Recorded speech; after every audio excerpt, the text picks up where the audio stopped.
Welcome back to part two. In our second panel today, we're going to expand our focus to look at what's happening in other communities with regard to tent cities and homelessness. Our first presenter is Mayor Nicole Reid from the city of Maple Ridge. Mayor Reid has a Master of Arts in History from Simon Fraser University, and between the years 2000 and 2003, she worked as a historical research consultant for Aboriginal Affairs and Northern Development Canada. In 2003, she founded the History Group Incorporated. Since its inception, the History Group has grown to be one of the foremost providers of project management and historical consulting services in Canada. Please welcome Mayor Reid.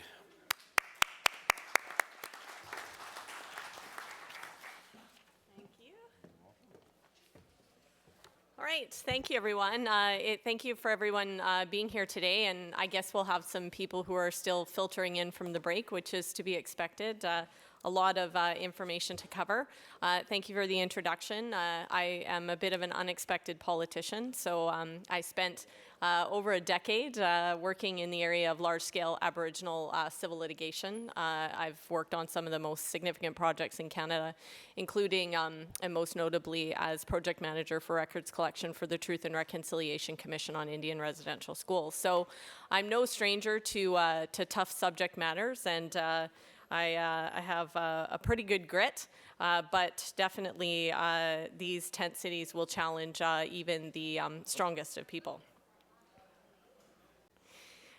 So when I was elected, I hadn't been on council before, and I ran for mayor. There were some things we needed to change in the city of Maple Ridge, and addressing homelessness was one of them.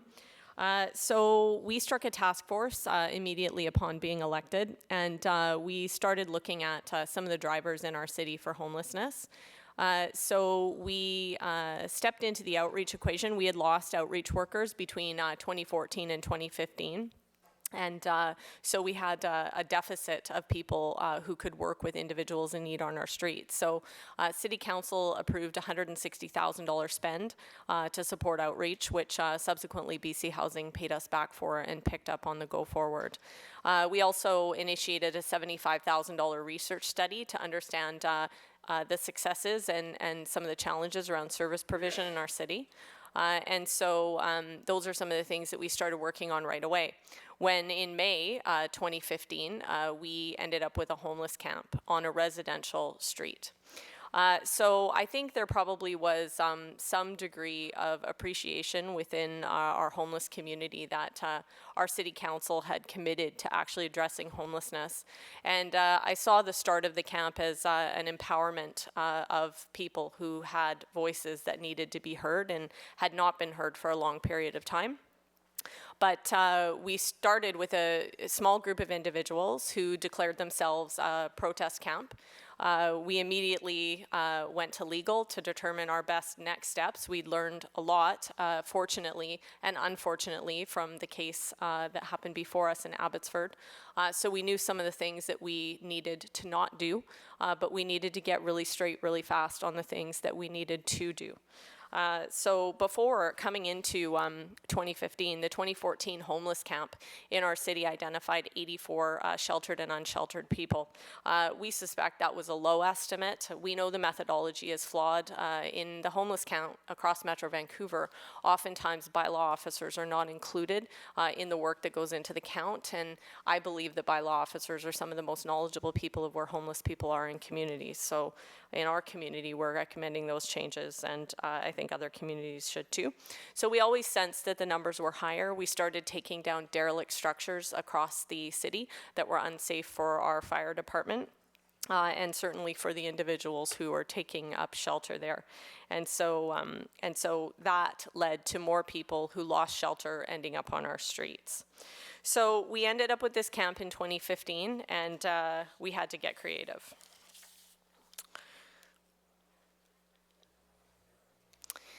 So I want to talk about the concept of not just housing, but homes. I met early on with a lot of the people who are homeless on our streets. I brought the camp leaders into my office and had conversations with them.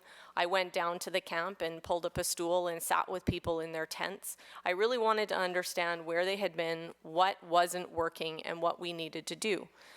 So a lot of conversations that informed our process forward, but one of the most notable comments that I had from this camp and the leadership in the camp was that people wanted homes. And this camp was made up originally of 75% women, and they have a particular vulnerability on the streets. And so we knew that we needed to provide homes, but we had already tried to provide many of these people homes. Many of these people had fallen in and out of housing over a long period of time. We had roughly half of our identified homeless population in the 2014 count were actually people who'd been on our streets for 10 years or more. So these are not people that we haven't tried to connect. But what I learned very quickly is that these people suffer from a very serious cycle of shame. So when you're dealing with a population who has gone into housing and fallen out of housing, these people are very reluctant to try again. So you end up with this population who tells you, I'm not going into housing. Whatever you do, I'm not coming inside. Just give me a piece of land. I just want to live in my tent. And it's really challenging, that statement, because you believe that, they're really resigned to live outside. And you wonder how much work has to go into actually convincing them to come indoors after they're so entrenched and so used to being on the streets. So this was something that we needed to build into our approach, was this knowledge that we had to approach people with an understanding of this cycle of shame. The other important thing that we knew we needed to do was we knew that we needed to house the leaders of the camp first, because the leaders were the most empowered and other people in the camp followed them. So we worked very hard to get leaders from the camp actually housed first. So the most important thing that we did was we actually had built in the middle of the camp. We'd had our task force running. We actually transitioned the task force to something called the Resilience Initiative. And the Resilience Initiative had 4 arms. So we had a street action team, which was our outreach workers with coordination. Because we paid for the outreach workers and the coordination at the start, we actually got a lot of data back to tell us how we were doing and what we needed to change. We had community standards enforcement team, which was a very unique relationship between all the people that needed to be involved in this tent city, our police, our fires, our bylaws, park staff, resources from the province, who would actually go down to Cliff Avenue on a regular basis and actually work with the people there. We also had a housing action team and a strong kids team. So we were very interested in prevention, and I'll come back to that in a moment. But we needed to show authentic compassion to the people who were on this street, because there was no chance of getting them inside if we couldn't actually connect with them, and if they didn't actually start to build trust that there was a possibility for a new outcome in their lives. And so our staff were incredible, and all of the people on our teams approached everybody on the streets with an incredible degree of compassion, and I think that was actually part of our success. We absolutely had to have a temporary shelter. We were housing people right from the streets, from this Cliff Avenue camp, which was on a residential street. We were housing them, and we were just getting backfill. And the backfill started to come in from other cities because, of course, we have regional flow. Minister Coleman noted that people were coming in from out of province. Most of the people that are in Maple Ridge are from Maple Ridge. We have seen people come from other areas in the Lower Mainland and in the Valley, certainly. But just an incredible experience. So our process forward was really built off of talking to people, and sadly in the days towards the opening of our temporary shelter, which allowed us to get people inside and start to work with them to move them into housing. We lost one of our long-standing homeless women who was an advocate and a leader in the camp, someone who had been in and out of addiction and struggled with a lot of trauma in her life. She actually died how she lived, trying to help some of her friends on the streets by getting into a clothing bin and trying to get clothing out for them. She was asphyxiated.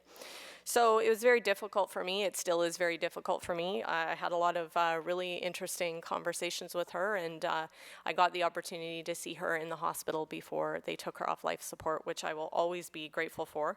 But it certainly built a whole nother level of courage into my personality going through that situation. The work that we did between our community standards enforcement team, all of our outreach resources, our partnership with BC Housing that allowed us to open the temporary shelter, and just ongoing work with the people on our streets through compassion. We are one of the only cities, maybe the only city, I'm not familiar with other ones, that got voluntary decampment. So we were actually able to clear our tent city with no court process. We did not have to apply for an injunction. Which is relatively unheard of, and I think speaks to the quality of people that we actually have in Maple Ridge. So there were a lot of provincial investments in our city over time. I can't say enough about our partnership with BC Housing. It's been wonderful. The staff are wonderful. They are exceptional to work with, some of the best people I've worked with in the history of my career. So I am very grateful for that opportunity and for all that they have brought to the table. Also our partnership with Fraser Health. We had Fraser Health on the streets 6 days a week during the camp. There's a lot of things that you can't really anticipate in a camp, especially if it's during the summer. You know, you're dealing with risks of dehydration. There's all kinds of things, security risks. The health presence on the camp is very important, and Fraser Health definitely stepped up for us there. And we continue to work with Fraser Health on bringing new initiatives into the city. But some of the investments, so we saw an increase in rent subsidies from 32 in 2014 to 105 in 2016. Rent subsidies allowed us to actually top up that $375 shelter allowance and get people into housing on their own, which is very important. If you're trying to house people, often that $375 low shelter allowance leads to people taking on roommates who aren't as far along in their journey as them, and that actually leads often to eviction, especially in the case of women. We had an increase in outreach workers from 4.7 in 2014 to 6.7 in 2016. That human resource is absolutely invaluable. We had an increase in tenant support workers from 4 in 2014 to 6 in 2016. This is critical because you need people to be able to connect people to housing. And we have a commitment on the table to fund capital and operating costs for a purpose-built shelter. So in all of this, we've actually, through our partnerships with the province, we've been able to house 143 people with only 13 falling out of housing. Those are numbers that are significantly higher than regional averages. We've sent 189 people to mental health services, 89 to detox, and 71 referred to treatment. I know I can't spend a lot of time on this, but it's really critical for me to point this out. We've spent a lot of time understanding the drivers of homelessness in our city. We have a younger than regional average population of homeless people between the ages of 19 and 35 who are extremely street entrenched. They're heavily addicted, they are severely mentally ill, and it is very difficult to connect some of these people to housing. I believe firmly, after all of the research we've done and all of the efforts we've had in our city, that in addition to this national housing strategy and putting housing on the ground and getting places for people to live, we have to get upstream and invest in our kids. We absolutely have to prevent our kids from entering pathways that lead to homelessness. And the vulnerabilities are many. We have a fragmented system. Mary-Ellen Turpel-Lafond, the representative for children and youth, points out quite aptly in many reports that there are severe gaps in this province in terms of the way we deal with children who have substance use issues and also mental health issues. We don't have enough community-based resources, 24 residential treatment beds for the entire province. We've got lack of school counselors, children who have increased anxiety. The Kids Helpline actually just reported that 1 in 5 youth have seriously contemplated suicide in the last 12 months. If we can't keep our kids from feeling vulnerable, then when drugs are introduced to them, we will continue to see kids enter the pathways that lead them to the streets. So we had an incredible challenge with respect to social media and stigma. Social media is like the wild, wild west right now. This is just one example of a comment. There's thousands. We have entire social media sites dedicated to hating people in our city, and we don't seem to be able to get in front of it. This is hate speech, in my opinion, a lot of it. It does serve to discriminate against the homeless population. But the reality is that a lot of this is stemming from confusion. People are really angry right now in the province of British Columbia. They feel, and I think rightly so, that some of our efforts in terms of producing outcomes in addiction and mental health are not working. And so they're really afraid of low barrier because they think that it means that you're going to bring somebody inside, they're going to continue to use over and over and over, and there's going to be harm to the surrounding neighborhood. There is a profound lack of trust in the outcomes that are being generated, and the challenge that we face is around communications. So who is responsible for the communications? Right now, the city of Maple Ridge has had to get on top of this and try to address stigma, but we're not the experts. We don't have the resources to deal with it effectively. Yeah.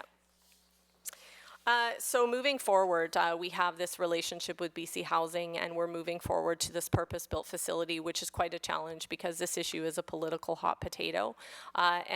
We did bring forward, the BC Housing brought forward the potential to have the Quality Inn, one of our hotels, converted to supportive housing. City Council supported it. Our MLAs came out opposed to their own government. So we're now in round 2 trying to move people out of shelter. We've made a commitment to our citizens that this temporary shelter will close. Homeless citizens have been in here far too long. It's not designed as a long-term shelter. So we're moving forward to a purpose-built facility. Recently, the Premier came out and said that ultimately our MLAs will decide when the location is good enough, which is a real challenge for our City Council, who has been in this pocket for over a year and continues to fight for the people on the ground. So it's something that we need to be mindful of. If you get a tent city, working with these partnerships are really important, but they're certainly not easy. Thank you. Thanks so much. I know there's so much good content that it's hard to shuffle people along. Next up, we have Ron Kerr. Ron was elected to Campbell River City Council in 2011. His council portfolios include culture and heritage, First Nations, and tourism. For 30 years, he ran a landscape contracting business, designing and constructing many projects on the North Island. For 22 years, Ron has helped run successful healthcare business and accredited college for holistic health. It's a pleasure to have you here today, Ron. Welcome, Ron.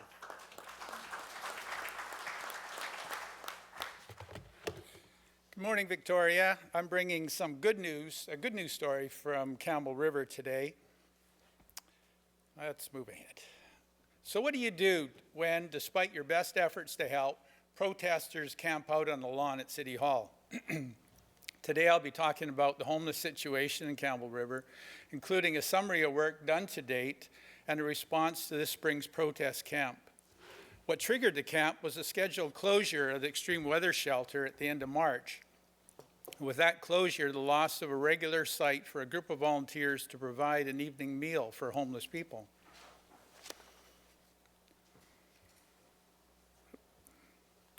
On Tuesday, March 29th, the city became aware via a Facebook post of a pending protest at City Hall regarding homelessness. And the protest started at 2 p.m. as a dinner event evolved into a protest by camping and displaying signs along a busy downtown route. Camping and protesting continued until mid-May. With minor exceptions, the situation was peaceful and respectful. In addition to protesting by supporters of Campbell River's homeless population, evening meals were provided for the homeless. The city's response was to allow the group to congregate and to keep open communication with the protesters. Their plan was to remain protesting until a long-term program was in place for housing and meals for the homeless population. Approximately a dozen tents occupied primarily by homeless supporters and advocates, with homeless people arriving for and departing after evening meals. There were minimal and quick resolved incidents of drinking in public. Mayor Adams talked to many of the protesters on Thursday, March 31st, and staff maintained an ongoing dialogue. The city also contacted other local service providers and BC Housing to explore options to extend the shelter operation and meal funding. The city also urged Island Health to continue the protest to request proposals to establish and operate a sobering assessment center in Campbell River.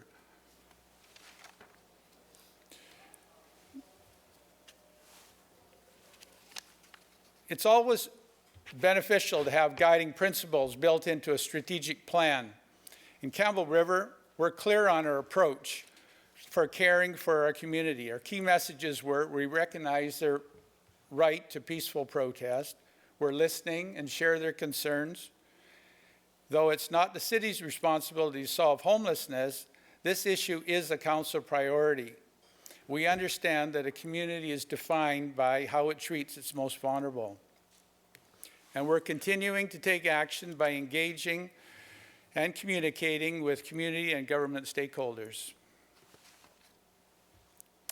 Thanks to our guiding principles and work done over the past number of years, we developed a trusting, good working relationship with several local agencies, as well as the provincial ministry and BC Housing. But at this point, we didn't have a strong connection with the group that had initiated the protest camp, so we made a point of building one. It was key early on in the protest for us to demonstrate with action to the protesters and the broader community that we understood and shared their concern, and we were doing what we could do to help. The visible, fast-acting leadership helped set the community tone.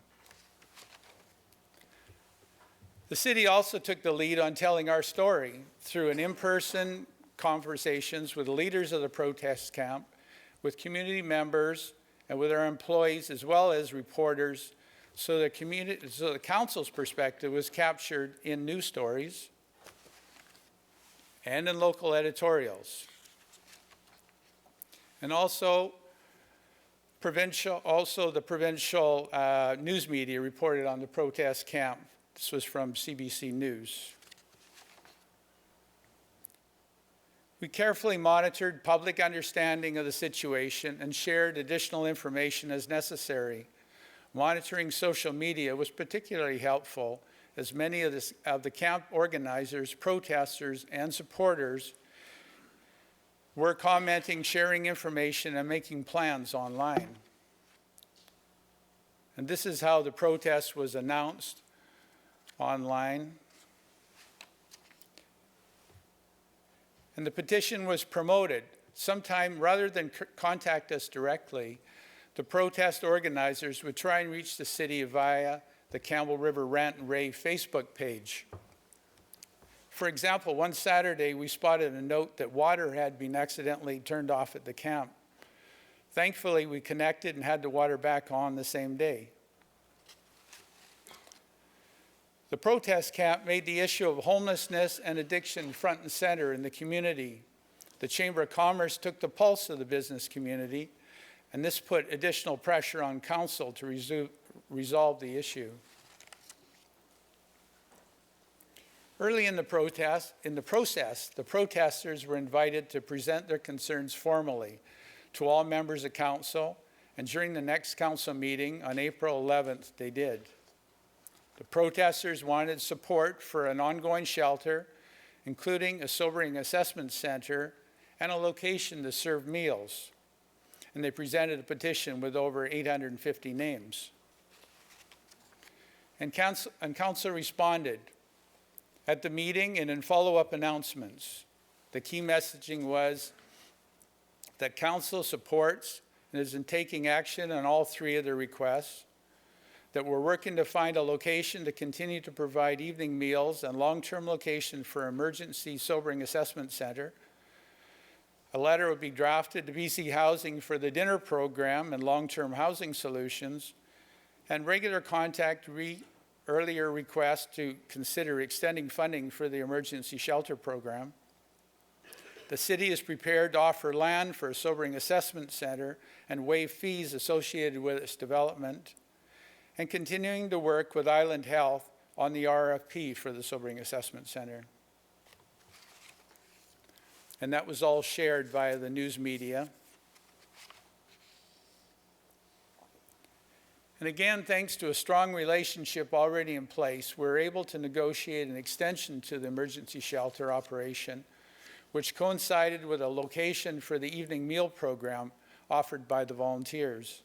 Timely provincial support was key to putting compassionate words into action. The support of the provincial ministry and BC Housing demonstrated results to everyone watching the situation. And then we made our thanks public. We called each local media outlet and shared a recap of BC Housing's announcement, as well as these key messages. And news coverage was prompt and thorough, and we got our message out.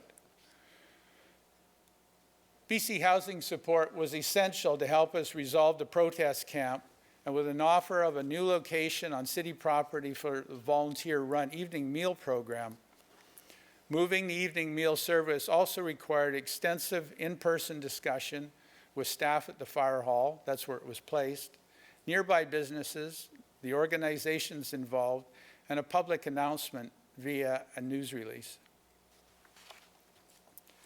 All this, even though Campbell River, the city of Campbell River, has been working on alleviating homelessness for years. We started way back in 2008 with our homeless task force. A survey that we did conduct in 2015 compared to 2009 benchmarks showed that the total number of unsheltered people in Campbell River was 37 in 2009 and had grown to 52 by 2015. In addition, there was approximately 33 people that were homeless but staying in local shelters. Campbell River's emergency extreme weather shelter is a former CCAN.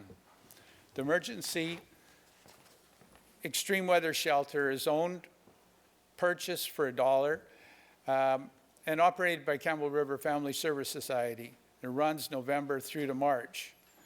The funding is through BC Housing and significant community donations to keep it open every night for 5 months. The extreme weather shelter was designed, constructed by Shadowline Transport, a lower mainland company, and was donated to Campbell River for $1. Last year, the city contributed $15,000 to improvements and another $6,000 to sponsor the operation of one room through the winter. One of the long-term goals was for a sobering assessment center to help people with substance abuse and addiction. The city had laid the foundation for a sobering assessment center in the summer of 2014, and by entering into a land exchange agreement. The city continues to work with community organizations as well as Island Health, BC Housing to seek additional resources to meet local needs to alleviate homelessness. As you can see, it's really hard. There's just so much stuff, and every community deals with things in a slightly different way, but there's some common principles here. Next up, we have the Kamloops Mayor, Peter Millibar. Peter is now in his third term as mayor, following 2 terms as councillor. Boy, you're a glutton for punishment. Come on up, Peter.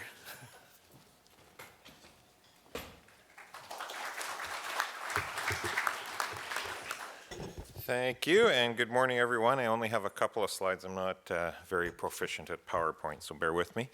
But we wanted to touch base today when we were asked on what we're doing in Kamloops around homelessness and what we've found to find some common ground with the different agencies and the homeless population.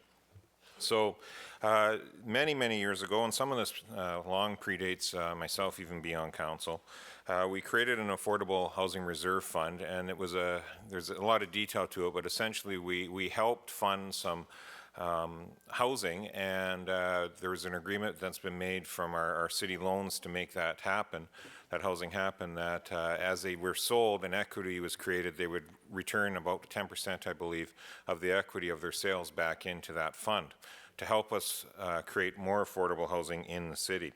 It fluctuates, but recently we made sure that it always see at least a minimum of $50,000 a year going into that fund, so we'll top it up through tax dollars if there's not those equity funds coming in.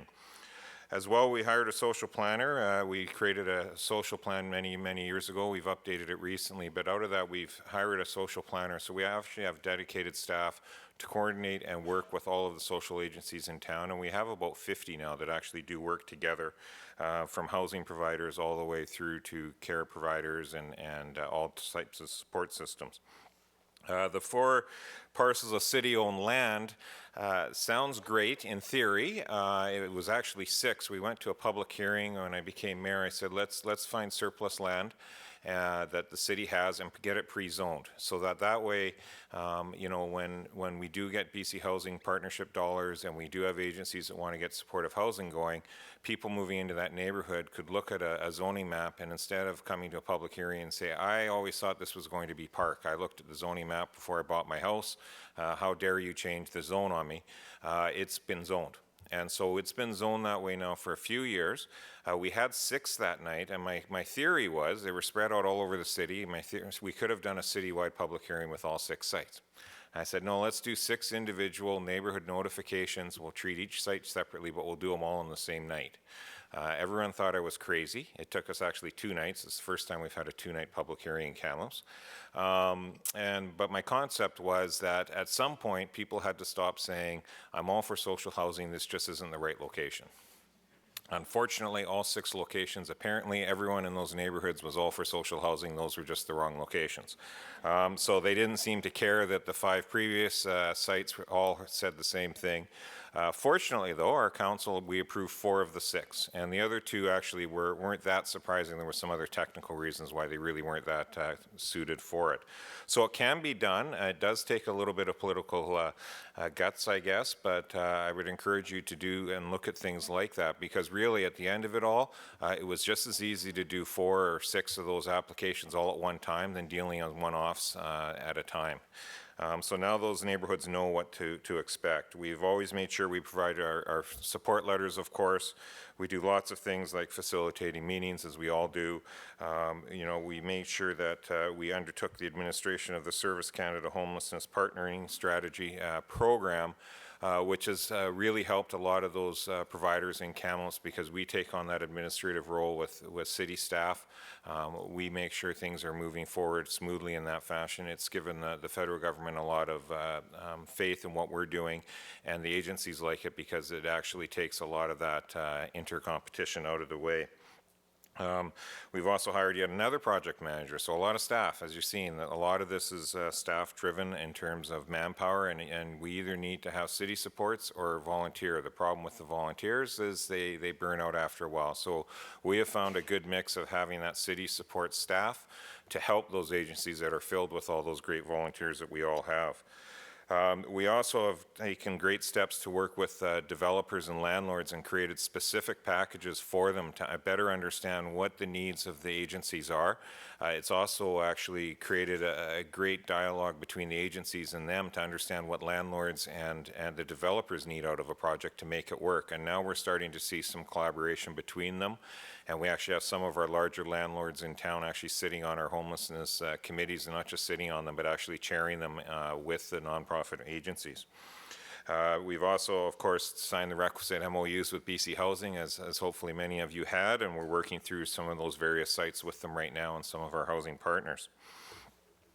In terms of the homelessness partnering strategy, we've worked with the community to implement the Housing First approach, addressing housing and homelessness, and you'll see by the slides here that the dollars are, you know, depending on your size of community, they're either daunting, or if you're Vancouver or Victoria, you're probably scratching your head thinking, well, that doesn't look like much.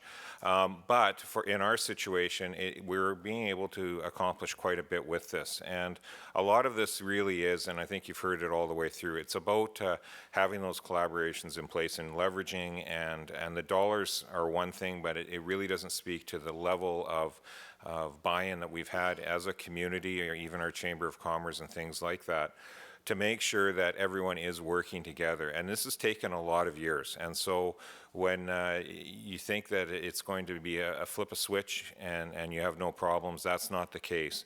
The partnerships, as you've heard all morning, are critical to all this. When we go in, and we have occasional camps along our riverbanks of transient camps, when we go in and have to eventually deal with them, either because, frankly, the river's coming up and it's not safe for them to still be in those sites, or there's a big public health concern or neighborhood concerns and issues and things like that. And these are smaller, they're 5, 10 people that are there, but still a significant volume of material and paraphernalia that's in there. When we go in and clean those up, it's taken us a long time to get to this point, but we have social agencies in town that work with high-risk populations, and they come with us. So they're there side by side with bylaws, with the RCMP, And the cleanup happens, and at the same time, they're trying to find supportive housing for those people to make sure that they get in to appropriate accommodations. What we do with the belongings is we do a quick sort, and some actually does go to the landfill, but every so often we pop up in the media where somebody says we threw all of their belongings away, and that's not the case. We make sure that we take it over with bylaws, and it's held in their compound for a couple of weeks. And if the person can demonstrate that they've been working with our Ask Wellness, our agency, about finding that appropriate housing and things like that, their goods are still there for them. But it's a way and a leverage to try to get them to engage with that agency to see if we can't get them into a better housing situation than where they may have fallen into. We've had a lot of successes since 2014. And again, these, when you're on the ground, maybe seem a little bit bigger of a success than when you're standing in front of a room of people talking about them. But, you know, everything, as you can see up on the screen, has led in one way or another to success, from the participants that are supported in locating housing. All the participants who have lost their housing are offered a new unit once they meet the readiness requirements. We have a lot of emergency shelter beds. We're fortunate in that regards.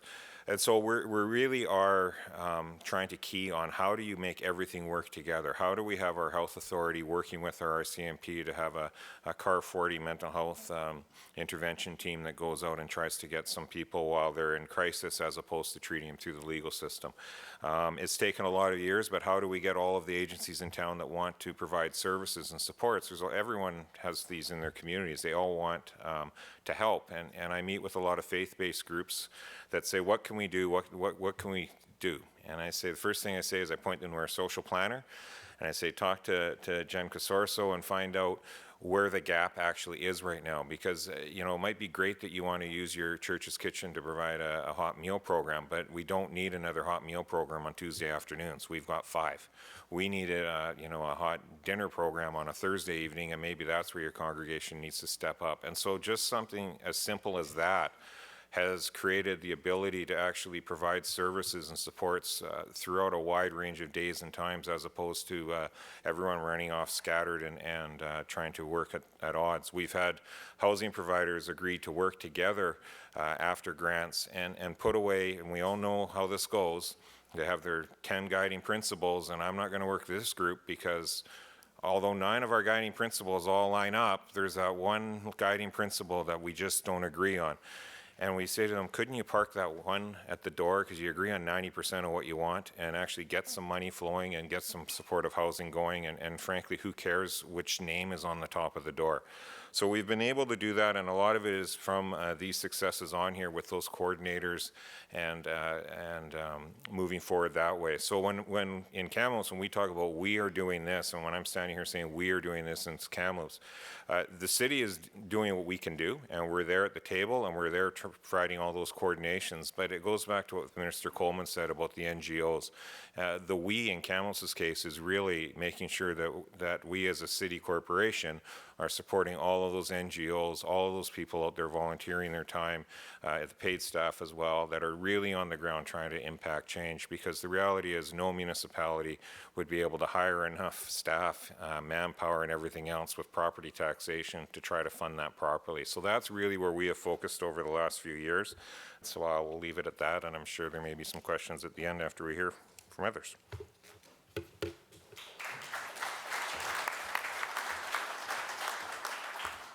Thank you very much, Peter. That was wonderful. Next up, last but not least, is Dominic Flanagan from BC Housing. I've known him for a long time, worked with him. Dominic has 25 years of experience in housing and health sectors. He's a social worker by training and has experience in both frontline service delivery and senior management. Welcome, Dominic.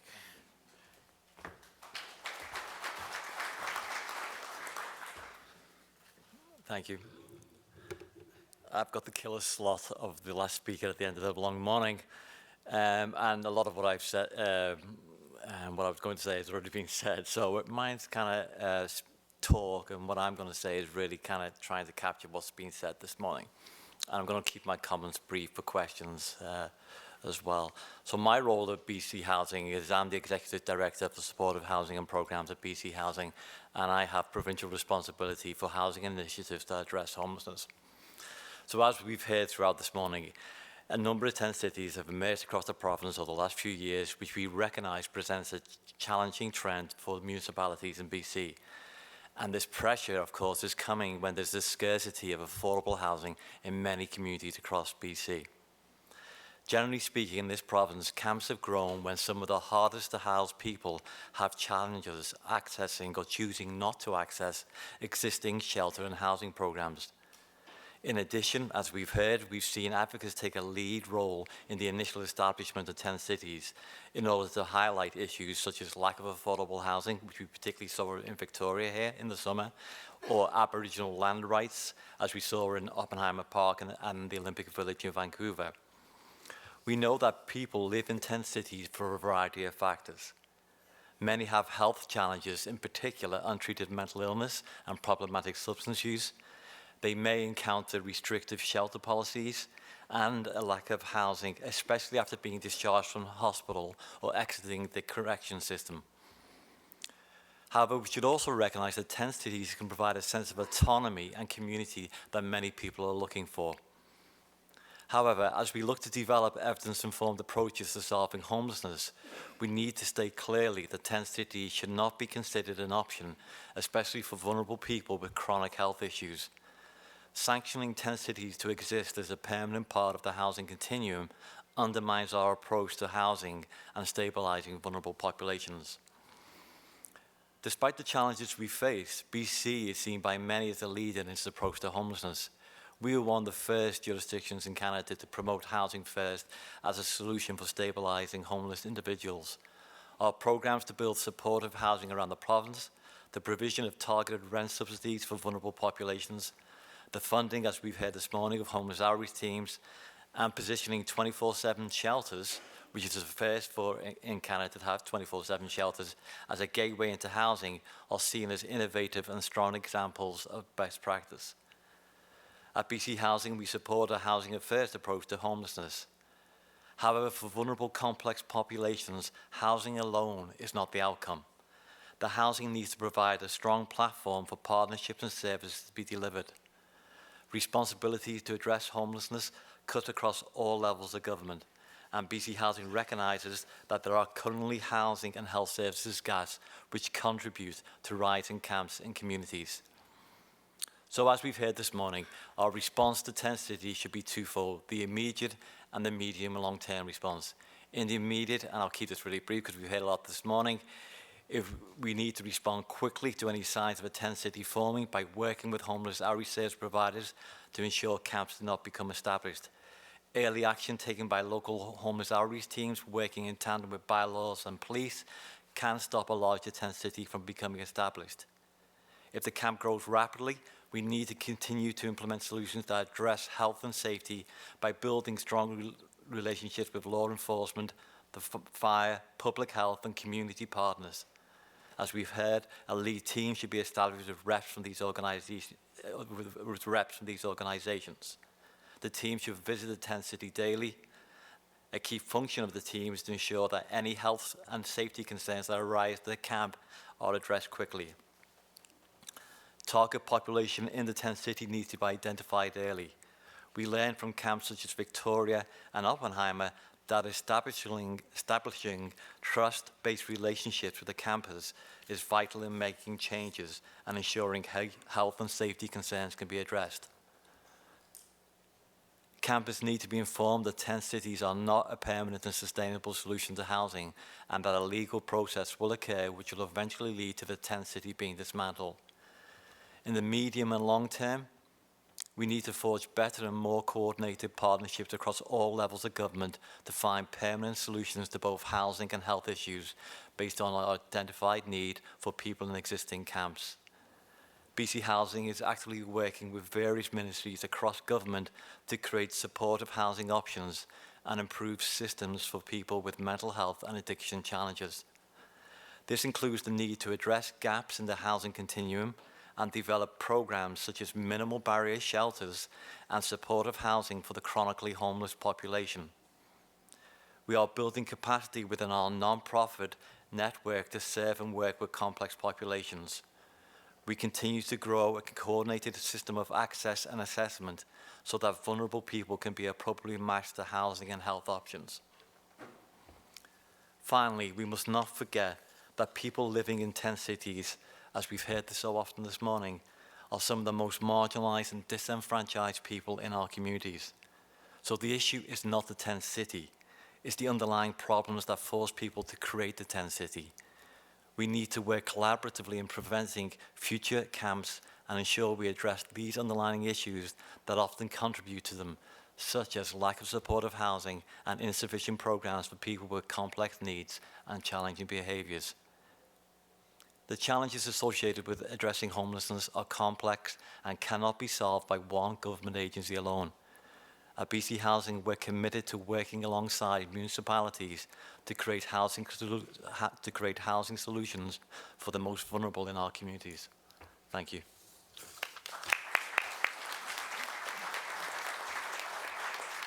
Thank you very much, Dominic. So we have time for some questions. So there's some mics up here.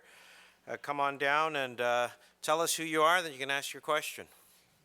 There's a race going on right here on this side. There we go. He wins. All right. This mic here. Hello, Hugh McKinnon from the town of Comox, and first of all, I want to commend all the municipalities for their initiatives, and in particular, Ron Kerr and the Campbell River Council for their guiding principle statement there, which stated that communities are strengthened by diversity, and are measured particularly on how they treat their most vulnerable. Those are very inspiring words, Ron. My question is how, for the mayor of Kamloops, and it's really an advice question, Mayor, is that how would you answer to critics within council and within the community that might question the use of funds for social planner positions or project managers for the helping the homeless, etc., as a use of expense that's just creating big government as opposed to directly addressing the problem? I'd appreciate your advice on that. Well, thank you for the question. Frankly, my answer to that would be, well, how much do you want to spend on policing and health services?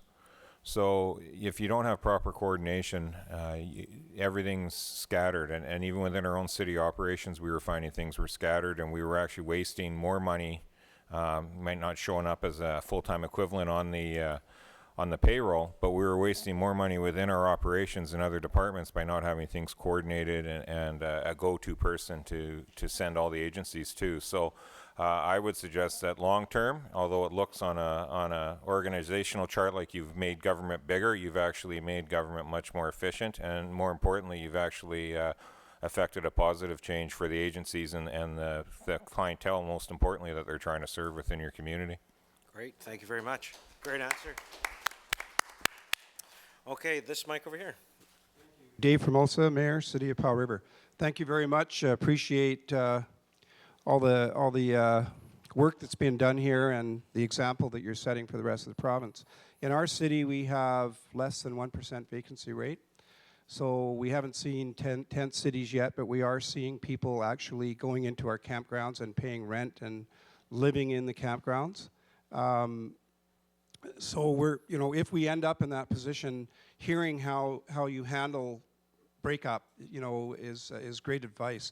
Where my problem is, and I don't know who can answer this, is the disconnect between building affordable housing and then having to collect a minimal rent that doesn't have enough income for the client from their rent portion of their welfare, let's call it, or disability check, versus what you need to pay for the structure, even on a long-term mortgage with help from, all the agencies. How do you deal with that? If they only get $300 or $400 in the low income, you need $700 to make, just to pay the bills without a profit. How do we deal with that? And I don't, there's a disconnect. I don't know what, some advice or, maybe I'm missing something. I just love for BC Housing. To me on the panel, thank you. So as people are fully aware that the big announcement was made last week around the 500 million. Now there's another, that combined with the 300 million, there's $800 million worth of affordable housing being built. We recognize the challenges in many communities across the province, as I said in my talk. I mean, there's a real scarcity of affordable housing, affordable rental housing. For vulnerable populations, we have started the outreach program, which provides a rent subsidy, which helps bridge that gap between the 375 and the rent. We know also that that is stretched to the max at the moment, so we're going to have to take a hard look at that for how we house vulnerable people. But certainly, I think when we look at housing, we need a range of affordable housing. We need both at the area I work in, the supportive housing, but also we need housing, affordable housing for low-income families, low-income seniors. And the announcement that we've made in the last kind of couple of weeks, and hopefully, who knows, with the feds will get back into housing as well through a national housing strategy. It certainly has never been as high on the political agenda that the 11 years, 12 years I've been at BC Housing. Thank you. Yes, certainly the shelter rate of 375 is not adequate anymore. It's been around for a very long time, and it probably needs to be upped. I know the province has tried to supplement that with various rent subsidies and things like that, but those are all more or less on one-off, case-by-case basis, but the general rate is not keeping up with inflation. Okay, over here. Thank you. Good morning. My name is Edwin Empinado, Councillor, Municipality of Kitimat, Northwest, BC. So I have two questions. One, I would like to throw it to my colleagues in there. I know, and the second one to the BC Housing. So first one is, I know you're sharing with us the impacts and the good things you've done. My question is to you, anyone could answer that, is did you have any experience with the nonprofit organization coming to mayor and council that they have challenges with the processes in applying grants and whatever programs in the government? And we know that it has been mentioned by the minister that the nonprofit organization is one of the important components of it. Second one to the ministry is, you go around, I know, I have seen you come into Kitimat with Greg, going around to the province, you have heard the concerns of the local government, and one of them not mentioned is the access, right? And there is a bureaucratic process of it. Now, hearing and sitting in our advisory committee of housing, affordable housing, we always hear from the nonprofit organization is the process. The process is always an issue for them. And having heard from the province, maybe from the smaller communities, have you done something in order to streamline that process in government? Okay. So first question goes to Mayor. Just briefly, what we've done in Kamloops is we've had the building community buy in as well, so they don't argue and they don't mind that we waive development cost charges, that we expedite, and the building permits, site plans, all that goes to the front of the line for development services and engineering to approve, so that they can get accessing those funds with BC Housing as fast as possible if they are heading down that road. So there are some things that you can do as a municipality within your administration to make sure that it's not even a political piece at that point, once you get the process in place and the policy to move things through quickly so that they can act fast and try to get those dollars flowing as quickly as possible, especially if there's those timelines on some of the grants. Okay, thank you. Yeah, please let me know if there's a problem in your community and we can connect afterwards around access, if that's what you mean about access for grants. Yeah, well, certainly we can look to how we can expedite that in any way, yes, absolutely. Great, thank you. Over here. Thank you very much. Dave Woods from City of Surrey. Just for the Mayor of Maple Ridge, the motel, was that for a temporary shelter? I'm a little confused, or what was the purpose of buying that motel? Let's talk about the hotel. So we started our temporary shelter, it was 6 months. And nearing the end of 6 months, BC Housing had identified that this population had greater needs. We didn't have enough supportive housing in community to meet those needs. And so the Quality Inn was brought forward as a potential to quickly renovate and get people out of the shelter closed, and people into supportive housing, which is really where they need to be. It didn't even make it to public engagement. There was a petition with thousands of signatures. People were typically, I think typical to anywhere where you try to place one of these facilities, and I think you very aptly put it, that everybody supports doing something, but not in their neighborhood. The challenge for us came when our own MLAs opposed their government solution. And it then got pulled off the table. So it was a viable solution. It would have brought a very quick end to the temporary shelter, which is important both for the citizens remaining in the shelter and for the businesses in the surrounding neighborhood who had had a commitment made to them that it would be ended in 6 months. So we had 6 months, then we had a 3-month extension, and now we're into another 9-month extension as we await modular and process for the purpose-built facility. So really, it was a transitional housing. That's what you're looking for. Supportive housing and Transitional. possibly some shelter. Yes. Yeah, to yes. move off into hopefully affordable housing later on. Into market housing, Right. hopefully eventually with sports. Okay, thank you very much. Quite often the pathway, certainly my experience, is that once you get somebody off the street into a shelter, they kind of stabilize there, you get used to interacting with people again. Then they go into an interim housing unit in which they really do start to get engaged in treatment. Some of them drop out, some come back. We have had situations in Vancouver where people go into housing. I'm going back out in the street for 6 months. They come back and say, I really didn't like it there. I'm going to stay in here. So you got to give them that time. And then some of them, then they move on to market housing. You know, I'm with you totally. We just don't have the transitional housing. Yes, exactly. We have things in the work, but that's the issue. Good, No, thank you. absolutely. Great, thank you. Yep. Thank you very much. Wilfred Victor, Mayor of the District of Hope. Thank you to all of you for being here today to share your expertise and experience in dealing with homelessness. A quick question. I think it's close enough related that this question will be pertinent.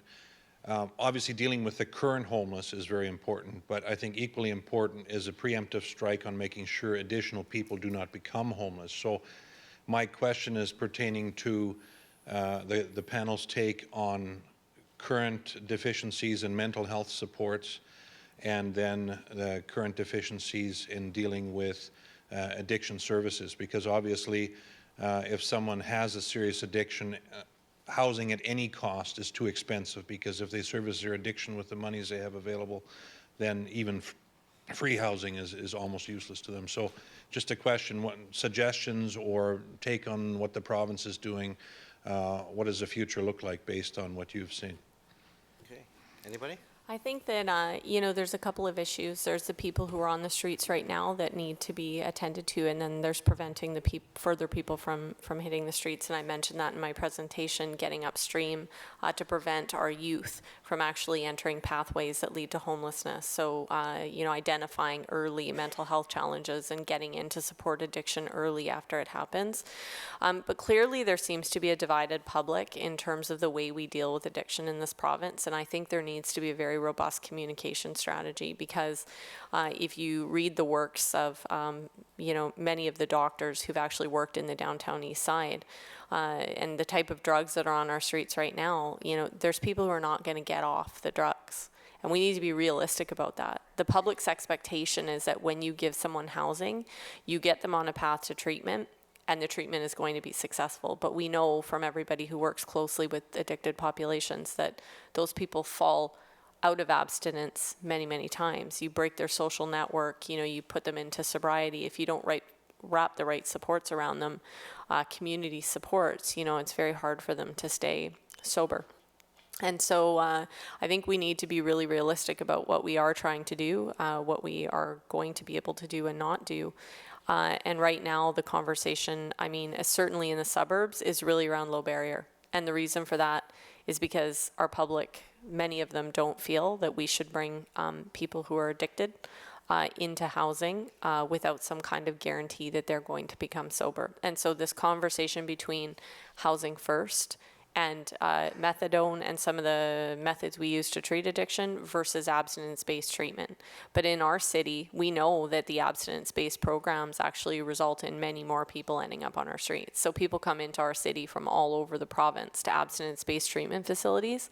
They don't succeed in the program, so they slip and they get they wouldn't like me to say kicked out, but essentially, you know, they're not meeting the requirements of the program, and they end up at our shelters.